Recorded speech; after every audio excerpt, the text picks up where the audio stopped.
This is ContraZoom, where we go back and forth about film. I'm your host, Dakota Arsenault. On today's show, we are finishing our look into the Best Picture candidates for this year's Oscars. I've been doing this since the first season of ContraZoom way back in 2016. Each episode, we look at 2 to 3 of the nominees and the chances they have to win each of their nominations. It's pretty simple. We will label every nomination for a movie as a frontrunner, dark horse, long shot, or just happy to be there. On last week's episode, we had Jeff and Pierre, hosts of Classic Movies Live, come on to discuss Mank and Judas and the Black Messiah. Joining me on the third episode to discuss Promising Young Woman, The Father, and The Trial of Chicago 7 is Joe Aragon, host of House of Cinema, a podcast that reviews a movie every episode and has a fun time with ranks and quizzes based on the subject of the discussion. Joe was previously heard on episode 134, David Fincher Ranked, and I was recently a guest on House of Cinema's Top 5 Best Picture winners. Thanks for coming back, Joe. How are you? I'm feeling pretty good. Thanks for having me back. I'm excited. This is my first time speaking about this year's Oscars with anybody, so I am locked and loaded, ready to have a really good time with this one. So you are completely ready with all your hot takes, your cold takes, and everything in between? I believe so. I might have 1 or 2 hot takes for this episode. I think I'm pretty set with the majority for this year's Oscars, but I have a few takes here and there, but I am ready. I am prepared. Excellent. Now, what I do every year is I watch every Oscar-nominated movie, and that's called an Oscar death race. And I want to know how your own personal Oscar death race is going if you do participate in that. Not including shorts, I have seen 39 of the 41 nominated films. So I also participate in the death race, to some success and to some failure. Of the featured film, I'm probably in the low 30s currently of 41. I know out of including short films, I'm more towards 40. I finished almost all the short films, most of them last night. That was quite the race. But I'm there. We still have some time. I plan to finish everything by the 25th, but it is the struggle a little bit sometimes. You think you're going well, and then all of a sudden you're less than 2 weeks out, and you're like, "Crap! I need to watch about a dozen movies." Yes, we're about 2 weeks out, and I'm looking at it. I'm like, "Wow, I need to watch Eurovision and Love and Other Monsters." I'm like, I don't know if I really wanted to watch those movies, but I'm gonna do it. I'm gonna do it. The best is when you are watching a movie that's only nominated for a song that's in the end credits. Oh no! Is there one like that on there? That's there's unfortunate. a few of them. Yeah. Oh yeah, boy. The Life Ahead is one of them. Let me just quickly look it up. Yeah, that's the only one where it appears at the very end, because at least the Eurovision song appears a couple times throughout the film. Okay. And so it's actually a part of it. And whereas the other ones, Judas and the Black Messiah, Trial of Chicago 7. And One Night in Miami have other nominations as well. Yes, exactly. So those were easy to catch up on, but there's a few other ones. I think the Tom Hanks ones, Greyhound and News of the World, I just haven't gotten to yet, but I'll get to those. I'm excited for those. So it's a race. It's a death race for a good reason, but I'm excited. It's always a lot of fun to do. Awesome. Now, I guess before we start, I know we ranked our favorite Best Picture winner since 2000 on your show, and I'll link to it in the show notes. It was a really fun discussion we had, but I want to know if you have any other favorite Best Picture winners from all time. From all time, that's a good question. I really do like the winners that we've had in the past 2000s, but if we go earlier than that, I have to admit, although I know a lot of people disagree with this win, personally, Rocky is my favorite movie of all time. It did win Best Picture that year. To many people's dismay, it beat Taxi Driver, which I know probably is the correct winner for that year, but I have to admit what I love, and I love Rocky, and so that is probably my favorite Best Picture winner of all time. I won't hold that against you. We'll still be friends, even if, Thank you. like that one. Thank you. I know it's a little cliche, but hey, it kicked off the underdog story. It's why it's so popular now. It's iconic for a reason, and I personal connection with it. So that is my favorite movie. Well, that's fair. All right, so let's get into this. As I said at the top, we're going to go over 3 different films, Promising Young Woman, The Father, and The Trial of Chicago 7, and look at each of their nominations to see what they have. So first up, we're going to talk about Promising Young Woman, which has 5 nominations, including Best Picture, Best Actress, Best Director, Best Original Screenplay, and Best Film Editing. Every week, I go to a club. I act like I'm too drunk to stand. And every week, a nice guy comes over to see if I'm okay. You okay? You are so pretty. I am a nice guy. Are you? 1, 2, 3, 4. I will read the nominees that they're up against, but obviously I'm not going to repeat Best Picture every time. So we're going to start with that for Promising Young Woman. And if you don't know by now, the fellow nominees in that category are The Father, Judas and the Black Messiah, Mank, Minari, Nomadland, Sound of Metal, and The Trial of Chicago 7. So this is going to be a very, very divisive film. I have a feeling that when we're talking about voters, we're going to have a section of voters that this is probably going to be, their number 1 or number 2 film. And then there's probably going to be a large portion of the Academy, cough, cough, old white men, who are probably going to put this at the absolute bottom of their ballots. And because Best Picture is a preferential ballot, do you think this is really going to impact it? And where do you think this might end up falling? Definitely. I think that what you said is spot on. I think that it will strike home for a lot of voters and definitely top their ballots at the top of the list, 1 or 2. I know personally, I'm not a voter, but I know personally for me, it topped my list at 3. But like you said, there are a good chunk of voters out there who are still a little bit part of the older generation, I guess you could say, where this would probably fall on the lower end of the scale. And with that kind of split, this will definitely fall kind of on the wayside, unfortunately, I think, because of just how divisive it's going to be. Yeah, I agree. I look at this and I consider it maybe a bit of a dark horse, but if it is a dark horse, it's on the lower end of that and maybe even trending closer to the long shot category. A lot of things are really going to have to go right for this movie in order to sort of find a path forward to win. It seems like almost every year there's a type of movie where you need to have an opinion on it because that's what the movie is really putting out there. I look at something maybe like Joker from last year or 3 Billboards Outside Ebbing, Missouri, where it just elicits such strong responses.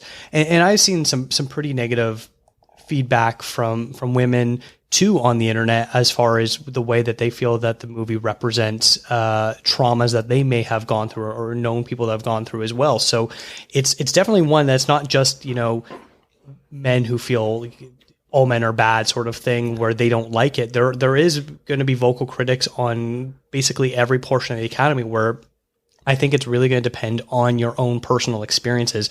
And because of that, I find it really tricky to sort of predict where this is going to end up. I agree completely. I think that it would be, you can't assume that every woman's going to like this movie because it's a pro-woman story or anything like that. There are definitely critics on both sides, men and women.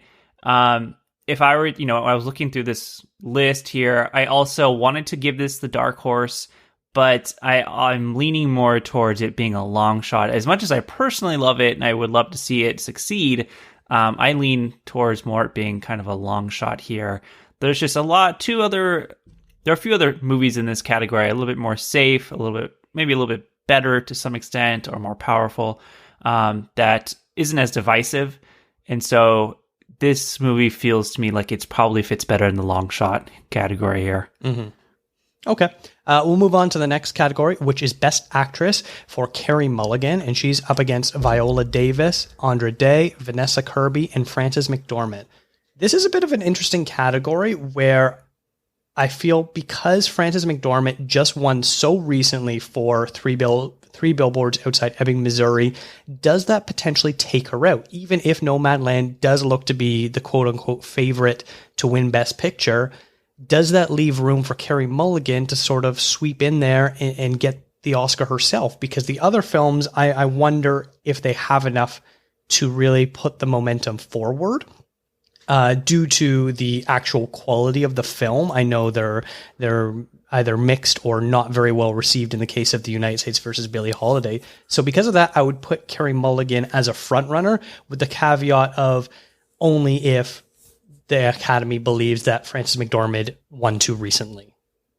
I 100% agree with this as well. Whether or not Frances McDormand's recent win will affect this is kind of up in the air. I think that it may come into play. There may be people out there who say, it's Frances McDormand. She's already won one. She's been pretty prolific her entire career. She's obviously put out a lot of great films.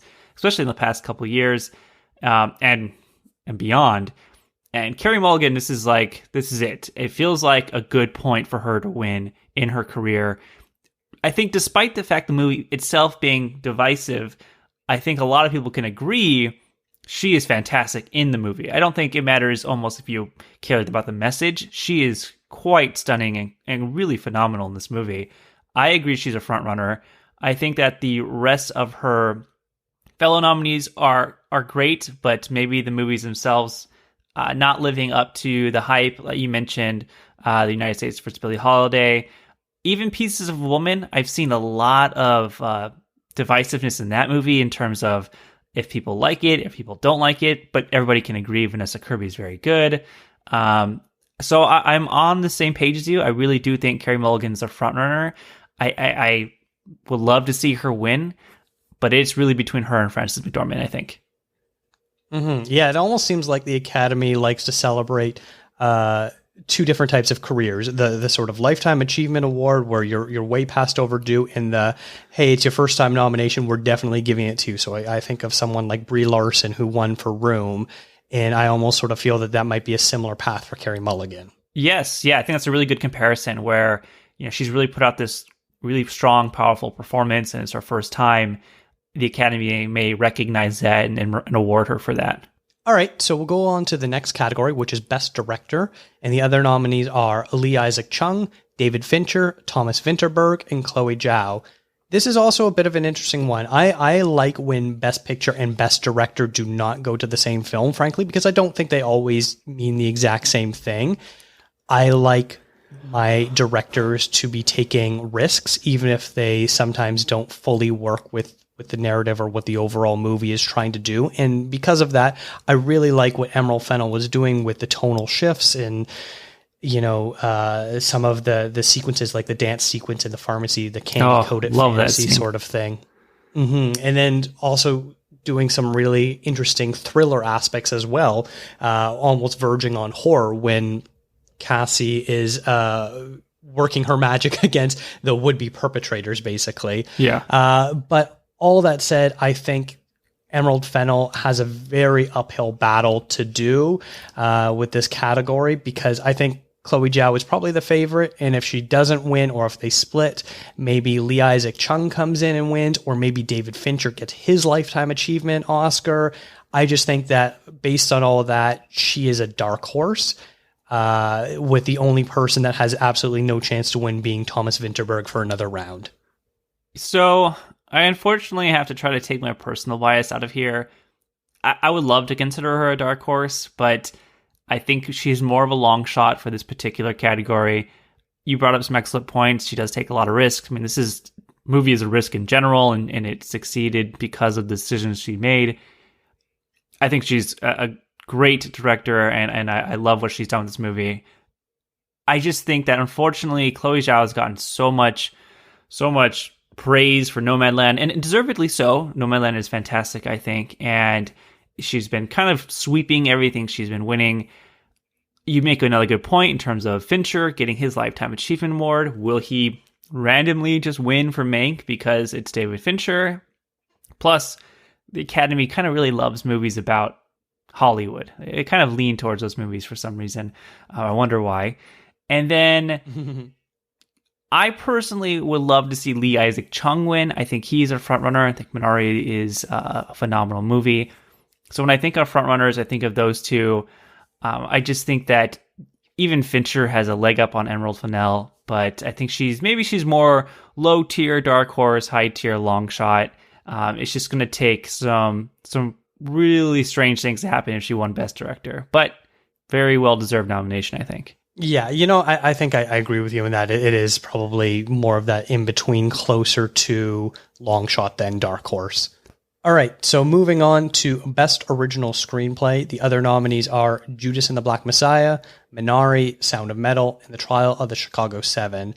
I sort of view the screenplay categories as a consolation prize for Best Picture, usually given to movies that have a little bit more of an edge to them.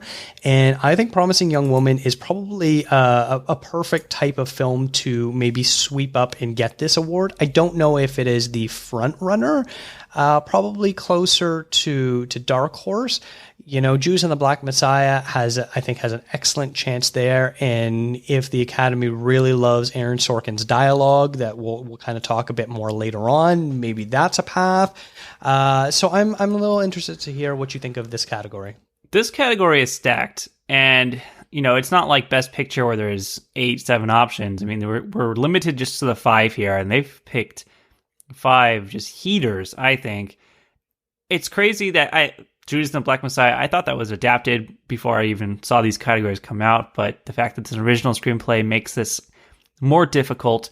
But I agree that I think that typically the original screenplays have a little bit more edge. It reminds me of kind of like Get Out, when Get Out won original screenplay. Didn't win Best Picture, but it took original screenplay.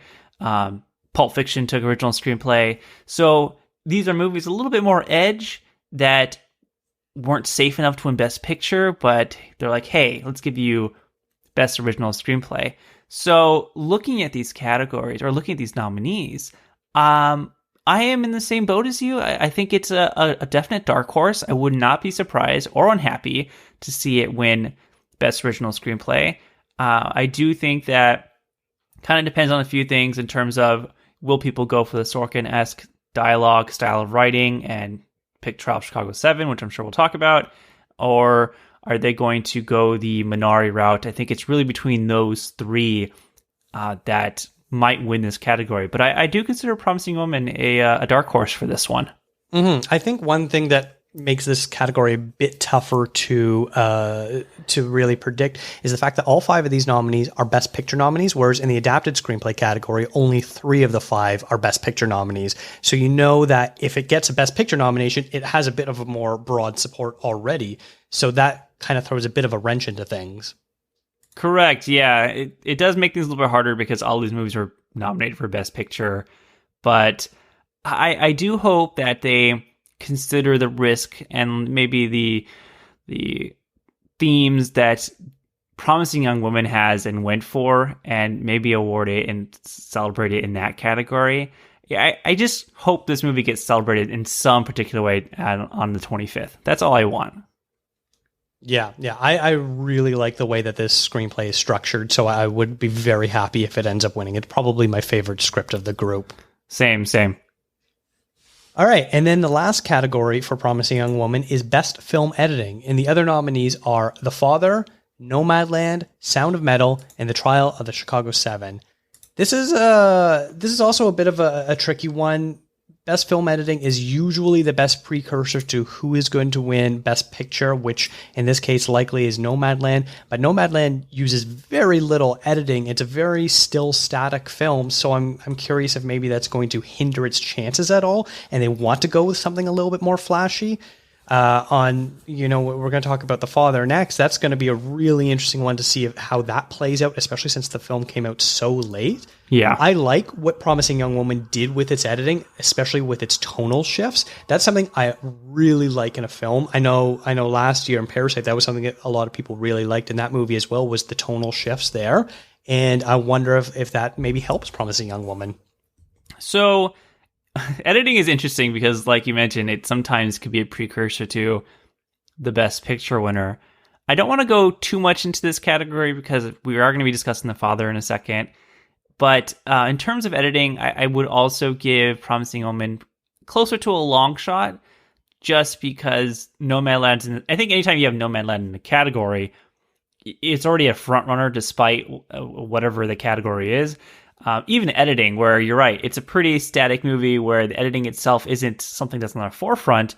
It's still something that people are going to be like, oh, it's Nomadland, and it's a big name. It's been winning a lot of awards, so I think you can't really count it out of any category.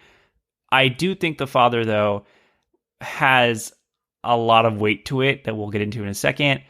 So Promising Young Woman for editing for me feels like a long shot, but like you agreed, the editing in this movie is fantastic, and the tonal shifts in this movie like Parasite. Maybe not the same, similar and different, but I really, really enjoy.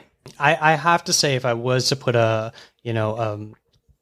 category on it, I would probably call it a long shot just because of the Nomadland factor. And interestingly enough, when I did the Sound of Metal episode, one thing that was brought up was, for me, the best part of Sound of Metal was its sound editing. Correct, yeah. And obviously it's a real front runner for that. And so I was ready to discount that from the film editing because it's like, the movie works best because of the sound aspects. But then what was pointed out to me was like, well, you still have to actually edit the film to the sound as well. And the fact is, if the Academy really believes that the sound is that great, I wouldn't be then shocked if they end up giving both editing awards to it. Interesting. It's possible. Whether or not the voters are that in tune with the specifics of editing is a different story, I think. Mm-hmm. Yeah, that's definitely a tricky one. So this is going to be a really interesting category to pay attention to on the night of the Oscars, and it might reveal a lot about how things are trending that night. Yeah, I agree. All right, so we're going to move on to our next movie, which is The Father, and it has 6 nominations, including Best Picture, Best Actor, Best Supporting Actress, Best Adapted Screenplay, Best Film Editing, and Best Production Design. Dad, I'd like you to meet Laura. How do you do, sir? I say, you're gorgeous. Thank you. I must say he's charming. Yeah, not always. Laura has come round to help you. I don't need her or anyone else. I can manage very well on my own. Everything all right? Who are you? Anthony, it's me, Paul. Who? I live here. What is this nonsense? Anne? It's me. Ah, there she is. Your father seemed a bit confused. Something wrong? Where's Anne? Sorry? Anne, where is she? I'm here. So we'll start with Best Picture again. I already said the nominees earlier, so I'm not going to repeat myself there. This is a tricky one. This movie came out so late in the year. It obviously had a festival run last year, so people were able to see. I know it played at TIFF, and I know it played at other places. And we looked at something like Judas and the Black Messiah, which literally premiered at Sundance in February and then came out, had a wide release like 2 weeks later after that. So no one saw this movie until February. So it's a real super dark horse in the sense of we don't know how it's trending. I feel like The Father is in a similar level of it's really hard to gauge what the interest, appreciation, love level of this movie is. One that I really, really loved and was blown away, and I would be super happy if it wins, but I don't think it has enough buzz behind it. So, yes, this movie came out very late, and it, like you said, I had to watch everything else up to this point. I had seen 7 of the 8, and I was like, all right, I'm ready for The Father. And it came out on, for public release, just I think in end of March, I believe it was, or sometime in March it came out. It was after the Golden Globes, because I remember I couldn't really make a good decision on the Golden Globes because I hadn't seen The Father. And you're right, it's hard to judge something when you can't really get a good public consensus on how people are feeling about it. And now that we have, it's still March to April. It's not that long. I like The Father a lot. I did rank it last in my top when I ranked the best pictures. It's last on my list of favorites. Not to say by any means it's bad. I think it's an excellent movie. I do think this year's films are pretty stacked, though, and I think it's a better year than a lot of people are giving credit. I know a lot of people assumed it's 2020's movies, the pandemic happened, it was a rough year for film. Well, I agree it was a rough year for film. I think it really produced some fantastic movies here. And looking at these films nominated for Best Picture, I mean, we've had worse years, I think, and this is not one of them. So The Father to me is hard to rank. I think it's a long shot for Best Picture. I almost wrote it's just happy to be there because I think there are a lot of other movies out there that weren't nominated for Best Picture that easily could have been nominated for Best Picture. The Five Bloods, I think, got really snubbed this year. One Night in Miami, which did not get nominated for Best Picture, but nominated for a screenplay, got pretty snubbed. I think either of those movies could easily have been in the place of The Father. So for me, The Father feels like a real deep long shot to the point to the point where I think it's Just Happy to Be There. Interesting. Yeah. I put it as a long shot as well, probably edging closer to Just Happy to Be There. I think if it wins, it is probably going to be what I would consider one of the biggest upsets, only because it doesn't have any sort of real buzz. You know, it's interesting because every year you can kind of be like, oh, it's sort of a 2 or 3 horse race with one movie kind of in the lead.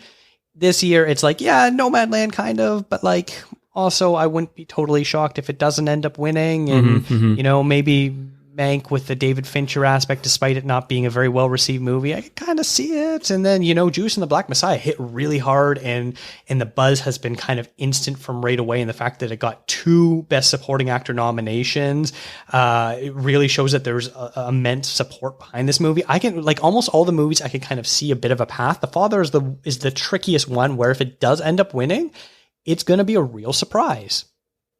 Yeah, exactly. If The Father wins, it'll be the one year where people will go, what's The Father? And then they have to go back and rewatch it because it came out in a time where it came out during pandemic time and it didn't get a lot of buzz at all. And, you know, that's not to say it's a bad movie, but it is definitely a factor in considering what's going to win for Best Picture. So, yeah, as much as I liked it and I enjoyed it, to me, it's still just a long shot. So we'll move on now to Best Actor, and the other nominees are Riz Ahmed, Chadwick Boseman, Gary Oldman, and Stephen Yeun. This is a bit of an interesting one because I feel like if Chadwick Boseman had not unfortunately passed away last year, or this movie was not in contention, I absolutely believe Anthony Hopkins would win this. I believe he is going to be a very close number 2. And so in that case, he is a dark horse that, assuming if Ma Rainey's Black Bottom does not have the love we maybe have, we think it has, or Chadwick Boseman does not have the support we think he might have, I can absolutely see Anthony Hopkins being next in line to get the Oscar. So, opposite of what I was saying about the actual movie itself, where I think it's a long shot or Just Happy to Be There, yes, Anthony Hopkins is definitely a dark horse, maybe even a front runner to win this category. I really think it's between Chadwick Boseman and Stephen Yeun, and then right behind Stephen Yeun, I think Anthony Hopkins is there. I think Stephen Yeun has gotten a lot of hype, especially in the last 2 or 3 weeks since his nomination. People are recognizing the fact that first Asian American male to be nominated for Best Actor. I think that carries more weight than a lot of people are thinking it should. So I think he's also a front runner, but Anthony Hopkins in this movie is absolutely phenomenal. He is fantastic on all levels. It is why the movie is so good. It's because of Anthony Hopkins. So if he were to win this, no part of me would be shocked or upset because he is really, really amazing in this movie.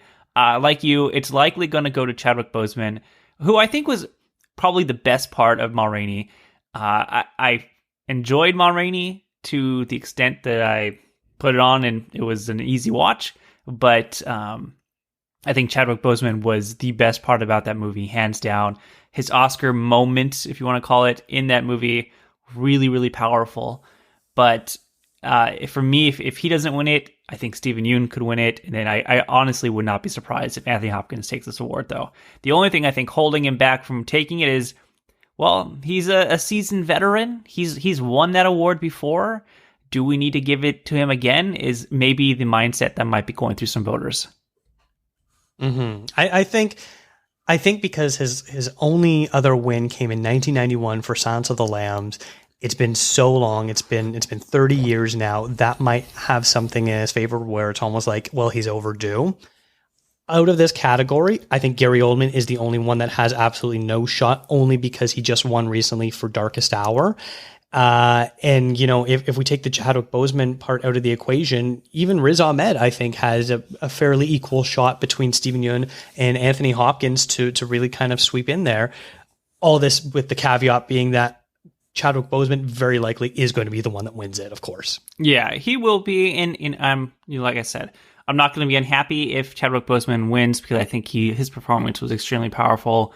The scene that I'm referencing was really great, and it's a part of Chadwick Boseman I hadn't seen before in movies, so I'm a big fan of him in that movie, and his untimely passing will have an odd effect on this for sure. So he's been winning every award up to this point, so I don't expect it to not go to him.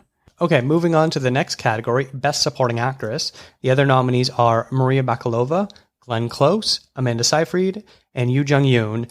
So similarly with Best Actor, where I feel Gary Oldman is the only one who does not stand a chance, I would say Olivia Colman is the only one that does not stand a chance as well in this category, since she just won for The Favorite a couple years ago.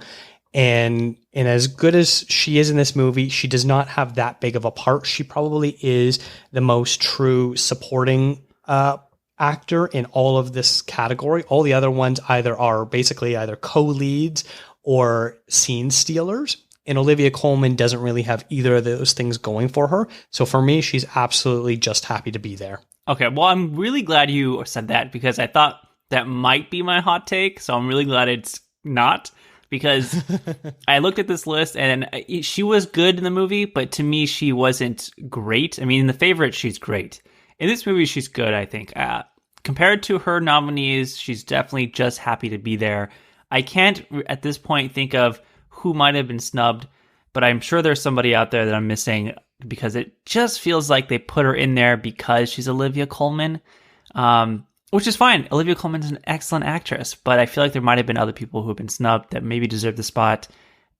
It's just, in this movie, it's an Anthony Hopkins movie. It's him from start to finish that really carries this movie. And you're right, she's not really in it. And when she's in it, her scenes aren't particularly powerful or well acted, or the need for well acted.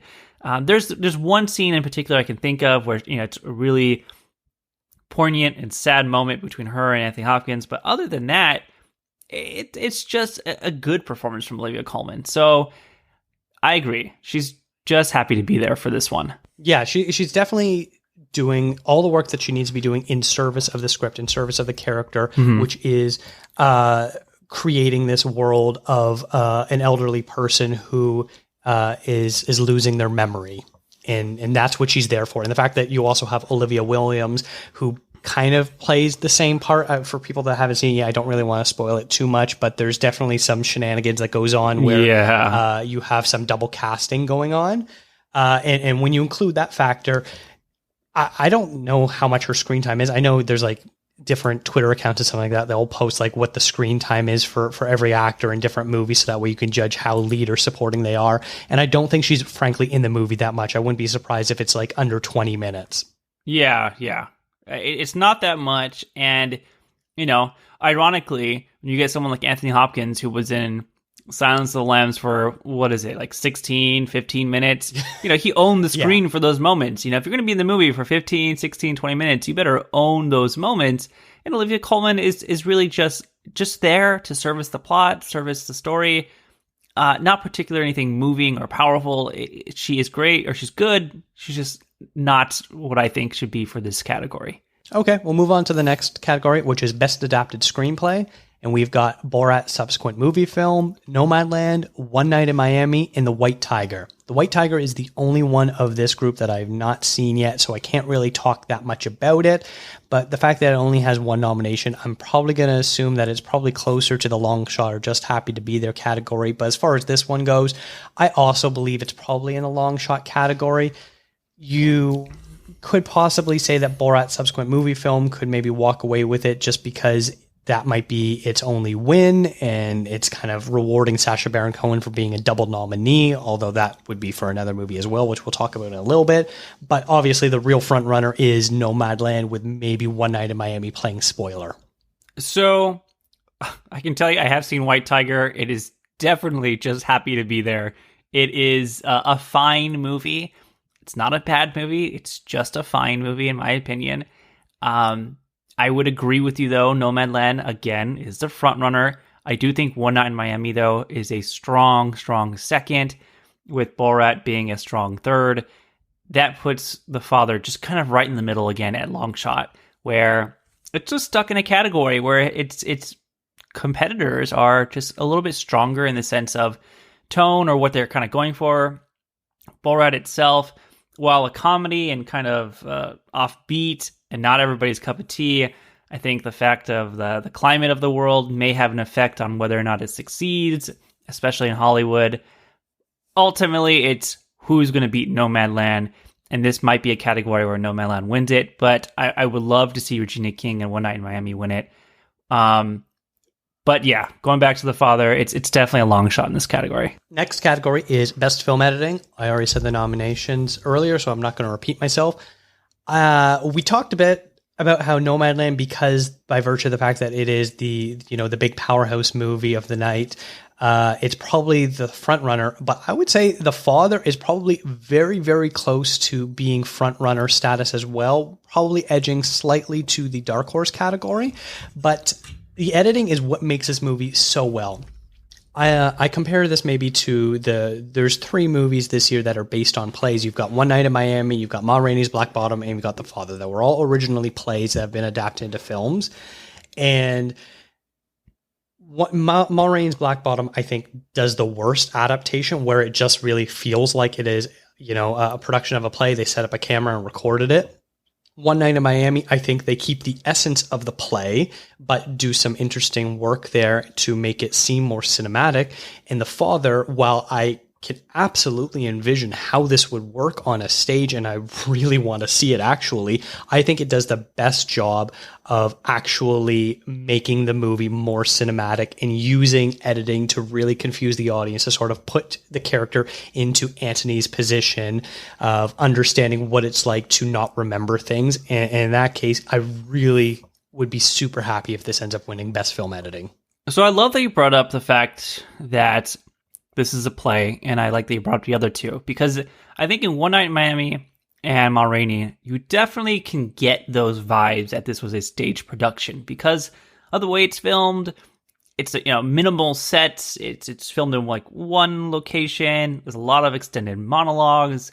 They feel like plays turned into movies. One Night in Miami, I think, better than Ma Rainey, but I think if you were to tell maybe a common movie watcher or even a seasoned movie watcher, even myself, I don't even think I realized it was a play because of how well this movie is edited.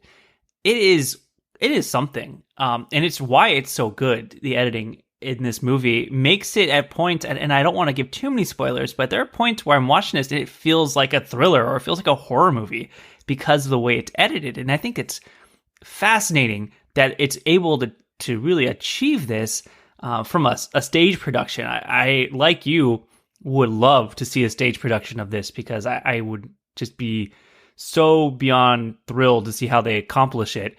But in the movie, it works so well to a point where I could not believe what I was watching. I was thrown off at first, but once you really get into it, it is quite an achievement. So if it won Best Editing, I think that would be completely well-deserved. I agree, it's a dark horse, but it is something to keep an eye out for. Yeah, for me, there's like one scene in particular that just like absolutely blew my mind.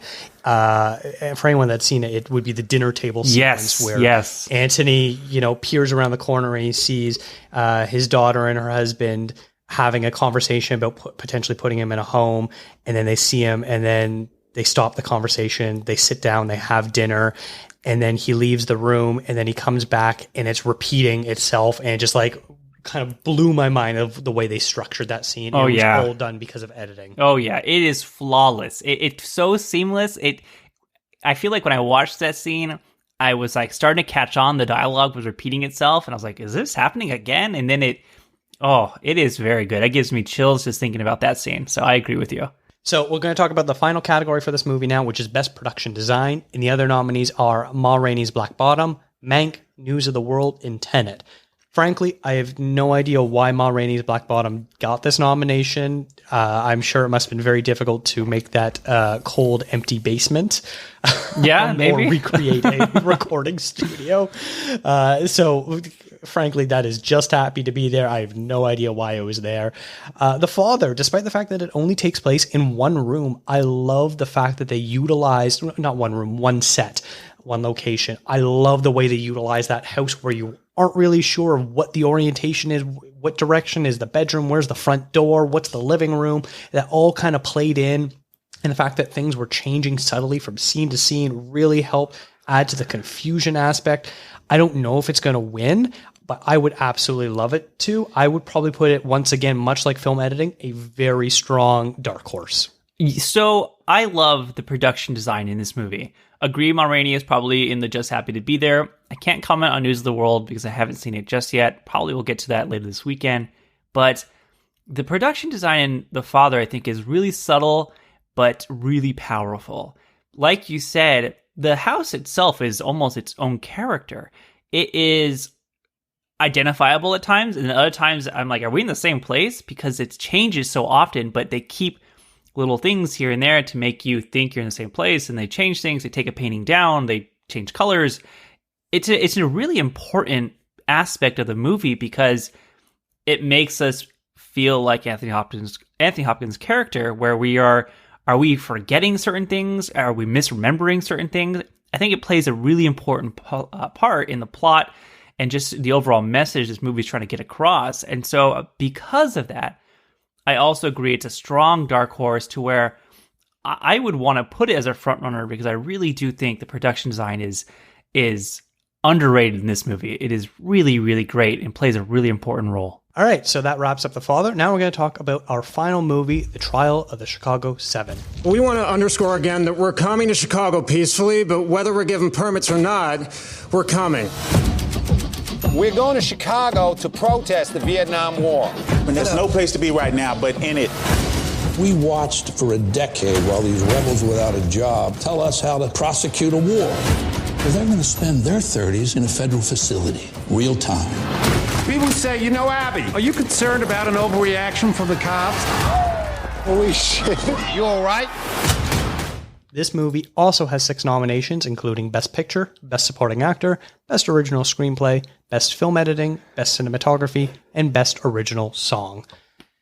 So, this is an interesting one. I really like this movie, and I know I'm a bit of an outlier as far as that goes, of being a supporter of it. And it's sort of funny, the more time that has passed and the more negative criticism I see and read and hear about this movie, the more I basically sort of feel like Anthony of like, did I actually really like this movie or not?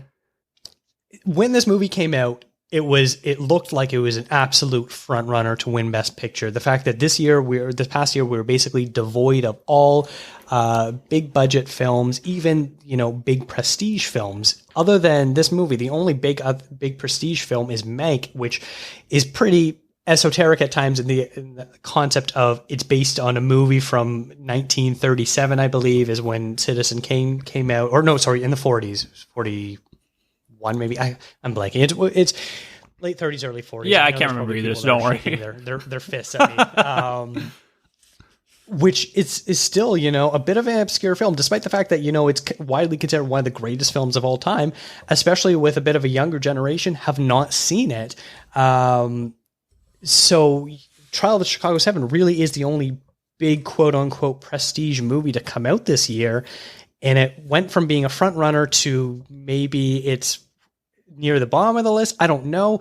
If I feel like I need to talk this out with you a little bit because I have it listed as a front runner in the sense of if Nomadland doesn't end up winning it, if Minari doesn't come through, if Judas and the Black Messiah doesn't sneak up and steal it away, is the Trial of Chicago 7 next in line to really do it with maybe broad support as far as everyone's putting it, maybe number 2 or number 3 or number 4 on their ballots, and that helps elevate it because it doesn't have as many dissenters in it? I don't know. Like, help me understand.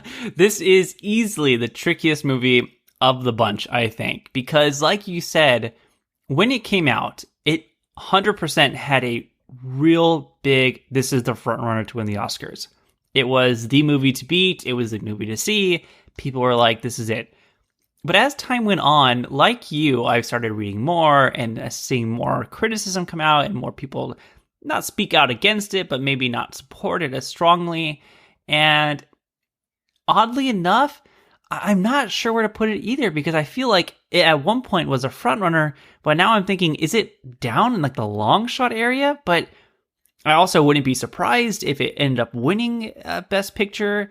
It's hard to say because obviously what it concerns is very relevant to the climate in the United States these past year or so. will that play a factor in it winning? And if it does play a factor in it winning, will that be a detriment to it? Will people say, well, it only won because of what was happening in 2020? It's really, really hard to put any judgment on this movie. When I watched it, I loved it. And I haven't had a chance to watch it since my first watch, but I'm wondering if I'm going to like it a second time. I mean, I'm going to admit I am a sucker for anything Sorkin. I love his writing, and I just watched Steve Jobs for the first time recently. I fell in love with that movie. I absolutely love what he does. So I'm a little bit biased in the sense that I really enjoy everything Sorkin does, but boy, it is really difficult to put a rating on this because I just don't know where it's going to fall. But like you said, Nomadland feels like it's an obvious frontrunner. Minari feels like a frontrunner as well. I think it's between those two movies. Mank itself, I love Mank, and I was really surprised by the amount of people who didn't like Mank, but you bring up a good point that it's about a movie that came out in a year that both of us don't know, sometime in the 30s or 40s. And it's a black and white movie, which sounds dumb, but may turn some people off immediately to watching it. And it concerns a subject that if you haven't seen Citizen Kane, you may not really care. The performances are great, but if you just haven't seen Citizen Kane, you just may not want to watch it, or you may not even understand it if you do watch it. So it's a really niche film where I personally love it. I thought it was going to be the front runner to win this, but now I'm looking at a list. I'm like, I don't think so anymore.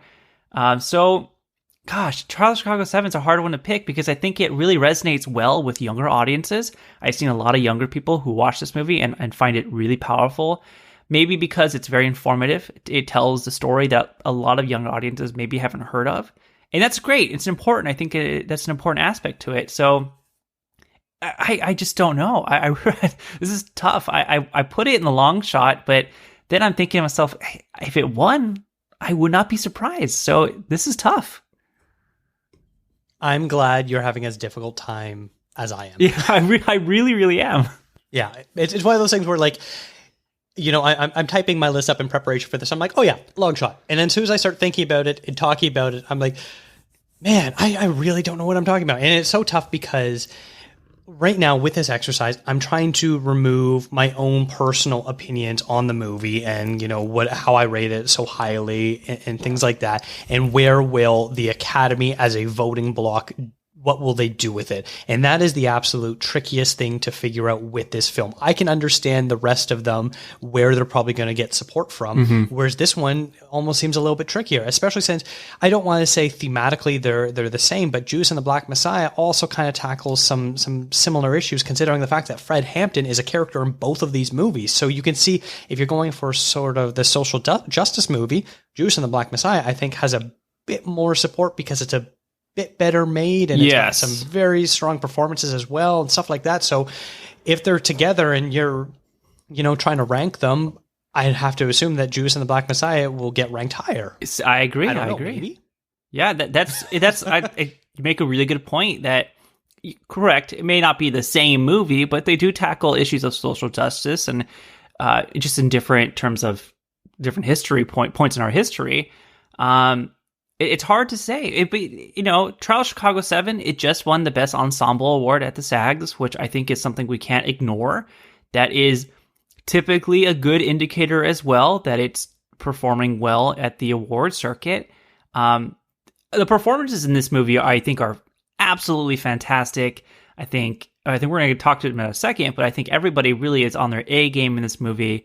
So every good point I point out about Trial of Chicago 7, I feel like there's an equal, maybe negative point. So it's just it's really hard to place this movie. Okay, I think we've consternated enough about this film because we could definitely keep going as far as that category goes. We'll move on to the next one, which is Best Supporting Actor for Sacha Baron Cohen, and his other nominees are Daniel Kaluuya, Leslie Odom Jr., Paul Raci, and Lakeith Stanfield.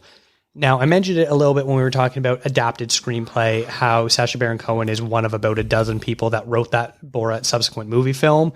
And I wonder if maybe that will be the Academy awarding him for both, because I think this is absolutely Daniel Kaluuya's award to lose. And after that, you basically have Leslie Odom Jr. and Paul Raci, who are probably next in line behind that, with Lakeith Stanfield being the only one that's just happy to be there. Especially since there's a little bit of category fraud going on with his nomination. Oh, definitely. And yeah, so I feel like Sacha Baron Cohen is probably a soft 3, hard 4 in this category. I don't really know, and I do know that the Academy likes when people are nominated in multiple categories to basically be like, we're giving you one Oscar. So I think Sacha Baron Cohen in this category is maybe a dark horse, and here is why. I think that Paul Raci and Leslie Odom Jr. both very good in their movies. I think they're both just happy to be there. One Night in Miami really hasn't seen much love besides the screenplay category. Doesn't really have much other categories really going for it. Paul Raci, I think, is just the fact that he's a slightly unknown name. Fantastic in Sound of Metal. But I think because he's not at the maybe stardom level of Daniel Kaluuya, Sacha Baron Cohen, or Lakeith Stanfield, a lot of people may look at that name like, I don't know who he is. He's more of a long shot to me. The Lakeith Stanfield nomination actually angers me. This makes me kind of angry and upset to look at this and say, Judas and the Black Messiah, 2 best supporting actors. I mean, it almost implies, like, is there even a best actor? Who's the lead role in that movie? Is there no best actor then? The joke being Jesse Plemons was the lead actor. Which is absolutely insane to even think that he's the lead actor in that movie. So I think it's a really, not tragic, that's a little dramatic, but I really do think it's a mistake to have Lakeith in the supporting actor category. You're right, it is Daniel Kaluuya's to win, but I think the fact that Sacha Baron Cohen is a very well-known actor, but he's very well-known for one thing, and that's basically his comedy and his real, he's been really popular lately with his political activism, which is great, but I think that his switch from Borat to to his character in Trial of Chicago 7 as Abby Hoffman, I think that might be more recognized than people are giving credit. We're taking an actor who's typically more comedic in a more serious role with a lot of comedy aspects to him. I think that might be celebrated more than I think people are giving credit to, because it is a comedic actor taking on a more serious role in a more serious subject matter for sure. So he's definitely my favorite part about the Trial of Chicago 7. Ultimately, this is Daniel Kaluuya's award to lose, so I don't know if it even matters, but I would not be surprised too much if he ended up winning this, but ultimately it will go to Daniel Kaluuya. It's interesting because I feel like on the actor side of things that we have such locks with Chadwick Boseman, Daniel Kaluuya, and on the actor side of things, it's so up in the air, and I can see basically rolling a dice and picking a winner out of a hat to see who wins, and then they do a rock, paper, scissors off to see who moves on from that round, where I don't know who's going to win. But yeah, the best actor and best supporting actor seem as close to locks of anything it really out does. of the Academy Awards this year. It really does. And that's, I'm perfectly fine with that because I think the 2 frontrunners were excellent. But yeah, this year it feels like a lock for Daniel Kaluuya, but I don't want to ignore how good Sacha's performance was in this movie because I think it was the highlight of the movie at points. I agree too. Yeah, I haven't mentioned my feelings on really any of the performances, but yeah, he was the absolute standout for me. I know a lot of people really were hoping Mark Rylance would be the one that would get the nomination for supporting actor.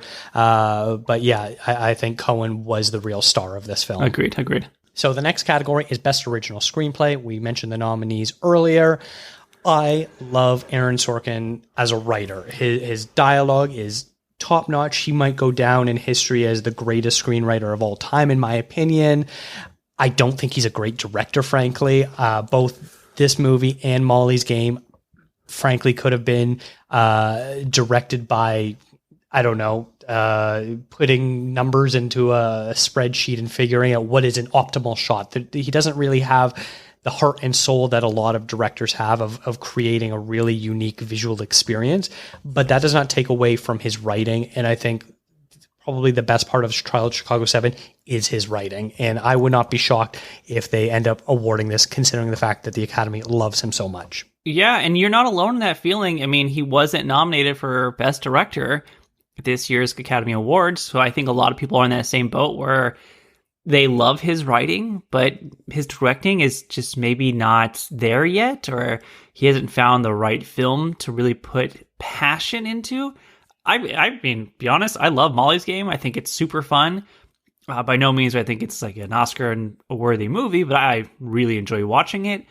But again, everybody loves the Sorkin writing, and like you, I love it as well. He may go down as one of the best screenwriters of all time for all that he's done. He's definitely created some iconic material in terms of TV and movies. So him winning original screenplay would not be a shocker. I think that he's definitely a dark horse because of... actually, now that I'm looking at it, maybe he's a front runner. Just because of the name itself, he might be a front runner in this one. So would not be shocked if he took this award away. Yeah, he's a very soft front runner for me. Who would be your next front runner for this? I'm curious for this category. That's tricky. Probably Promising Young Woman. Okay. Or even Judas and the Black Messiah. I don't know. I feel overall, I think this is a pretty strong category. I think the only one that doesn't really have a chance is maybe Sound of Metal, just because so much of that story is based on what we hear and what the characters can and cannot hear. And obviously you have to write the sign language aspects, but I wonder if that is going to be a knock against it for voters. Yeah, that's a really good point. I agree. Promising Woman is still my lead to win this category.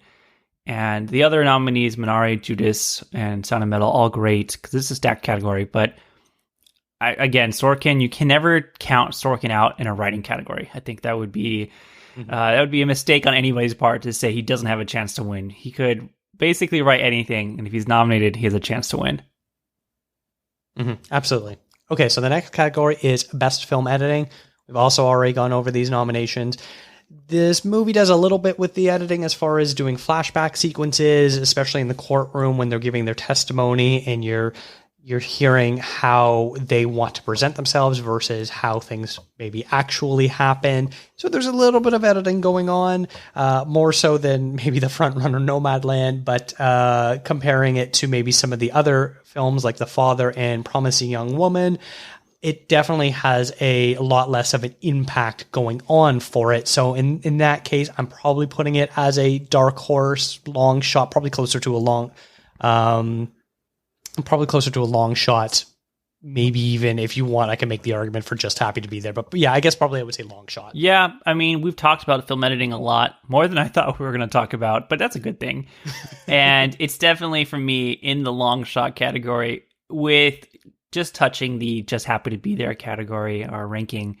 It is nothing that really stands out. Like, the editing really stands out in The Father, and it really stands out in Promising Woman. Maybe the lack of editing really stands out in Nomadland, but the editing in Trial of Chicago 7 is not something that I look at and think, whoa, look at the editing in this movie.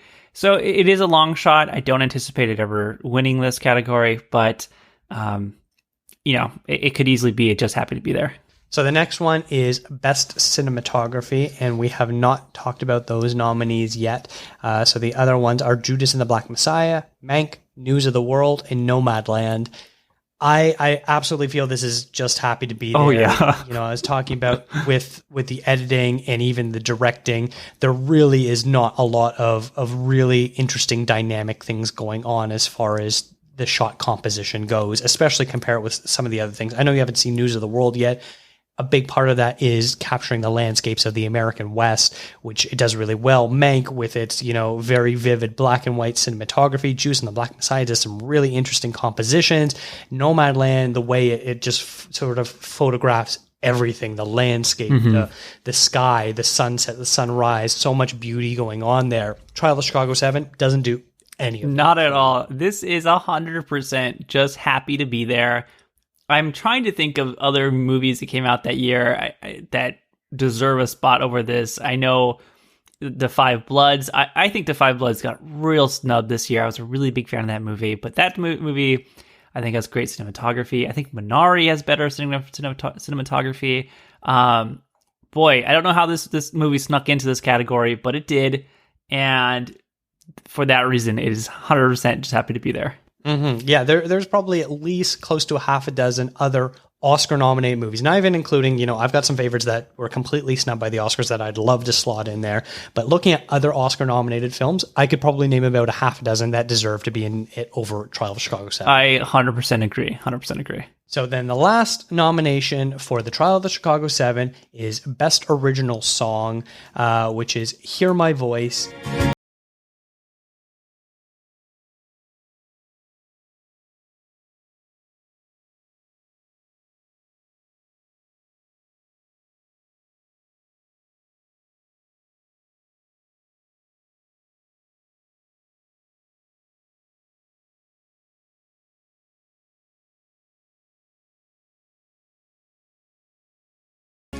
And its other nominees are from Judas and the Black Messiah, Eurovision Song Contest, The Life Ahead, and One Night in Miami. This is always a bit of a tricky category to really predict.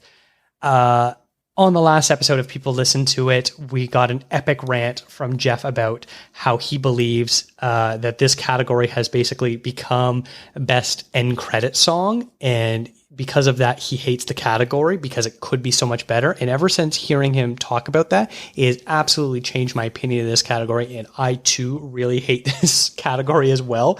Husavik is the only song that actually is incorporated into the movie properly. The rest of them are end credit songs. So this is hard for me to choose because I know some of these, if you played them for me, I would know it. But none of them really stick out to me. Usually there's one every year that like really sticks out to me as a great song and an Oscar-worthy song. And I would agree with Jeff's assessment that it does feel like an end credit song award rather than giving an award to a song that's been incorporated into the film and woven through the film. I'm really sad they didn't nominate the Wuhan virus song from the Borat movie, which I know a lot of people were kind of joking about that they might do. But I thought that would have been a really funny nomination to get in here because it does play kind of a pivotal role in the movie itself in Borat. Looking at this list, honestly, I don't know if I'm even well-versed enough to tell you what's the winner here because unfortunately I haven't seen The Life Ahead and I unfortunately haven't seen Eurovision yet. So I will have to refrain from giving this one a ranking because I just don't feel like I know enough yet. So whatever you go with, I'm going to agree with you. That's fair. I think for me, the front runner is probably Fight for You from Judas and the Black Messiah. It's got a really good message behind it. It's also probably the most catchy out of all of them. The Life Ahead, that song is written by Diane Warren, who's got about 20 Oscar nominations in this category, and she's never won. So she could be a bit of a dark horse of the Academy, finally giving their due. It's a little bit tricky. I know there's a lot of love for Speak Now from One Night in Miami, the end credit song that Leslie Odom Jr. sings, which he's got a fantastic voice, and maybe this is one that they want to award the movie to. Husavik, I love Eurovision Song Contest. I wouldn't say I love it. I really enjoyed it. And this is probably the most boring song in the entire movie. Oh, interesting. And the fact that this is the one that got nominated is a little frustrating because they have a whole bunch of original songs that are way better. Obviously, some of them are a little more jokey, which maybe that's why they went with the serious ballady one. Mm-hmm. But it's definitely going to be funny if Will Ferrell wins an Oscar for a song. Yeah, that would be pretty hilarious. The Speak Now song from One Night in Miami is the one song I can actually hear in my head and I really, really love. I just watched Over the Moon, which was one of the animated movies. The music in that movie was, I thought, really great. I'm surprised it was not nominated for any type of music piece in this category, but that being said, I'll have to give you a better ranking or rating once I watch Eurovision and The Life Ahead. That's fair. Send me a tweet or something and I'll retweet you. I'll let you know. Awesome. So that is the 3 different movies. We're just going to quickly maybe recap of how many awards we actually think these movies are going to walk away with. As far as Promising Young Woman goes, I think it probably has 1, maybe 2 wins, depending on how Best Actress and Best Original Screenplay goes. Mm-hmm. I think it probably tops out at 2, unfortunately. I agree. What about you? No, I agree completely. I think it tops out at 2. Would love to see it maybe sneak a win for Best Picture. That'd be kind of fun. But I think it tops it at 2, with Best Actress probably being its best chance to win an Academy Award. And then as far as The Father goes, this was a bit of a tricky one. We had a bit of back and forth about this. I think it maybe only walks away with one, and that's either editing or production design. I would love it if they get both, but I think they're probably only going to get one of them, and likely being production design. Yeah, I'm also leaning one or two, and in those same categories. If Hopkins sneaks a win for actor, you won't see me crying at all. But I think ultimately it's a strong frontrunner in the editing and production design categories for sure. And then for Trial of Chicago 7, I think it's only going to be one, maybe, and that's for original screenplay. And that really depends on if the Academy has soured on this movie or not. Yeah, agreed again. I think at one, it's probably going to be original screenplay.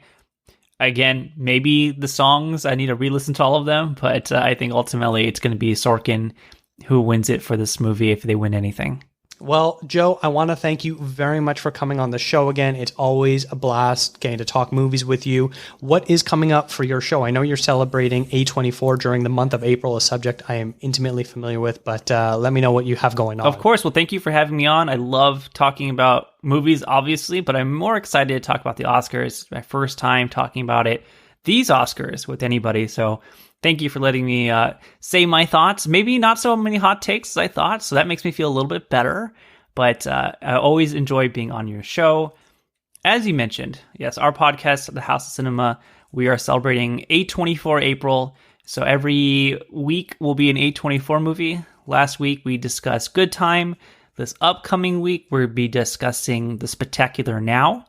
The following week will be Uncut Gems, and then I believe you'll be joining me for week 4 I think we chose The Green Room together. So I think that will be our discussion. But yeah, everything A24, talking about why we love it, why it's important.